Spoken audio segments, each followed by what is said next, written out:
તો વાત ગુજરાતની કરીએ તો રાજ્યમાં 22 કલાકમાં 170 તાલુકામાં વરસાદ વરસી ચૂક્યો છે। સૌથી વધુ વરસાદ પોરબંદરના રાણાવાવમાં 4.37 ઇંચ વરસાદ, તો બનાસકાંઠાના દાંતામાં 4.17 ઇંચ જેટલો વરસાદ, બનાસકાંઠાના લાખણીમાં 2.76 ઇંચ વરસાદ। રાજ્યમાં 27 તાલુકામાં 1 ઇંચથી વધુ વરસાદ વરસી ચૂક્યો છે।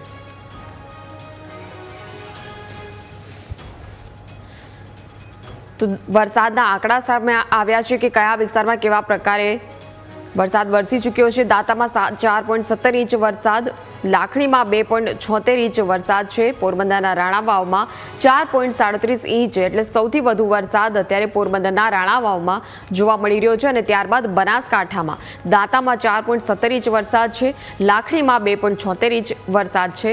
27 તાલુકા છે કુલ કે જ્યાં 1 ઇંચથી વધુ વરસાદ વરસી ચૂક્યો છે। આ છેલ્લા 24 કલાકના આંકડા છે।